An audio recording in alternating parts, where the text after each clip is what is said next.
The real king of heroin, the untold rise and fall of Frank Lucas. The quiet killer behind the suit. Before the world ever heard of American Gangster, there was Frank Lucas, the real man behind the legend. He didn't come from a mob family.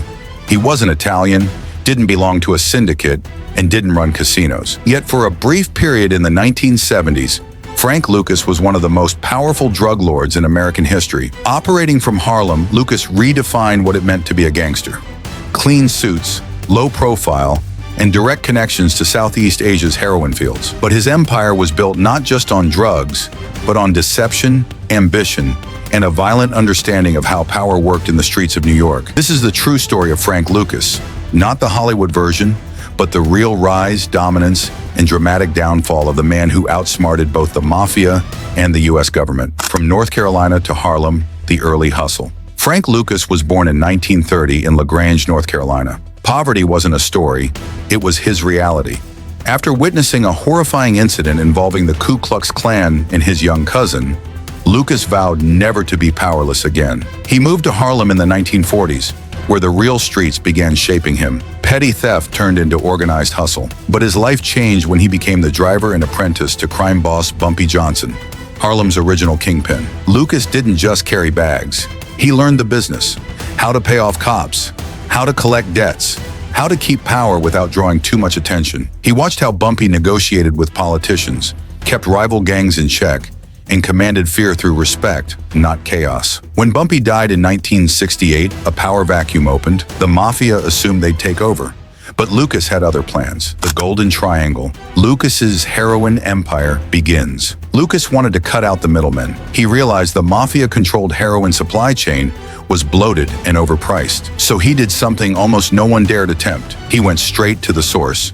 He traveled to Thailand during the Vietnam War, posing as a military officer. There, with help from his cousin serving in the U.S. Army, Lucas connected directly with heroin producers in the Golden Triangle, one of the world's deadliest narcotic zones. The arrangement was bold and brutal.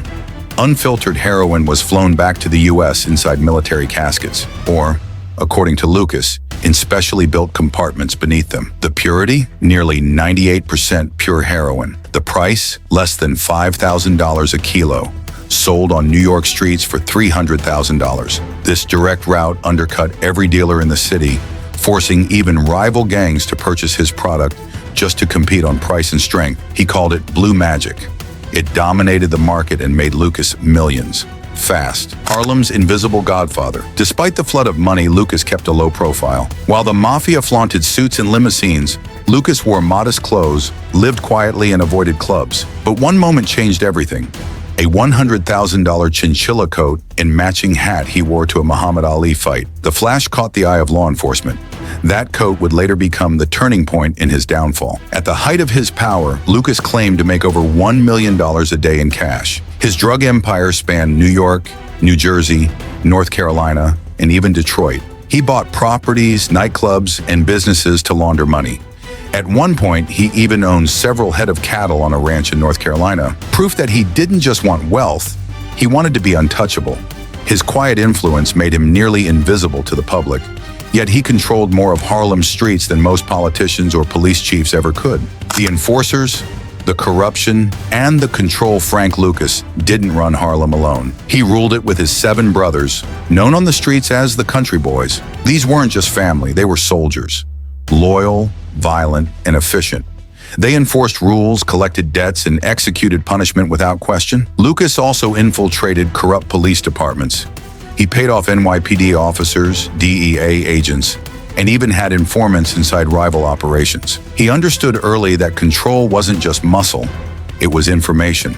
Bribery wasn't seen as risk, it was part of the budget. Pay the right detective, and the raid never happens. Tip off a rival's location, and let police do the dirty work.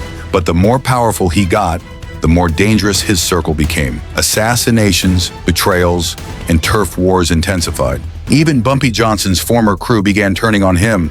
Richie Roberts, the cop who couldn't be bought, enter. Richie Roberts, a former narcotics detective and one of the very few honest cops on the force. When Roberts turned in $1 million in unmarked cash rather than stealing it, he was branded a traitor by fellow officers. But it also gave him the authority to build a task force that would target Frank Lucas directly. Roberts formed a special unit to follow the heroin trail, tracking shipments, monitoring surveillance, and connecting corrupt officers with Lucas's empire. While other cops looked the other way, Roberts followed the money.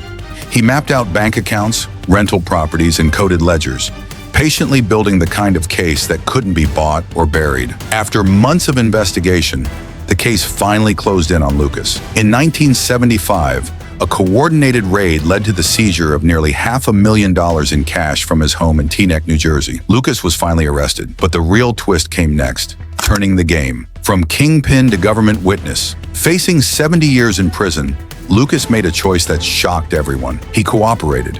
His testimony helped bring down over 100 drug dealers and more than 30 corrupt law enforcement officials, including high-ranking NYPD detectives. His cooperation reduced his sentence to 5 years, and he was released in 1981. But the streets had changed.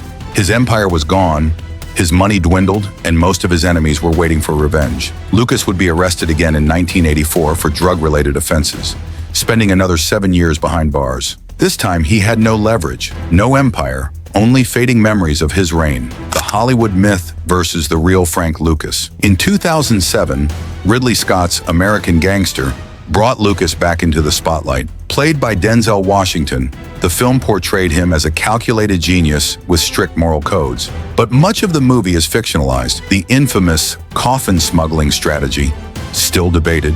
His $1 million a day claim, likely exaggerated. Even his relationship with Bumpy Johnson was far less formal than shown. Still, the core truth remained. Lucas was one of the few black drug lords who operated independently of the Italian Mafia and successfully ran a heroin operation on a global scale. He wasn't a hero, but he wasn't a Hollywood villain either. He was a product of a broken system, a streetwise man who studied power and played the game better than most until it consumed him. The final years and legacy of a drug king. Frank Lucas lived long enough to see his name debated in classrooms, courtrooms, and movie theaters. He appeared in interviews, documentaries, and was even honored at hip-hop events, though many criticized the glorification of a man whose product killed thousands. He died in 2019 at the age of 88, after years of struggling with health issues. In his final years, Lucas walked with a cane, reflecting on the ghosts of his past. Deals gone bad, families destroyed, and fortunes lost. The man once feared now relied on memory to matter. His legacy remains controversial. Some see him as a criminal mastermind, others as a cold-blooded killer. But most agree, Frank Lucas changed the rules of organized crime, and his life tells the story of a man who climbed from poverty to power, only to fall harder than most. Frank Lucas didn't just sell heroin, he sold an idea that with enough strategy, connections, and ruthlessness, you could outsmart the system. For a time he did, but power built on poison always collapses. He was brilliant, dangerous, and deeply flawed.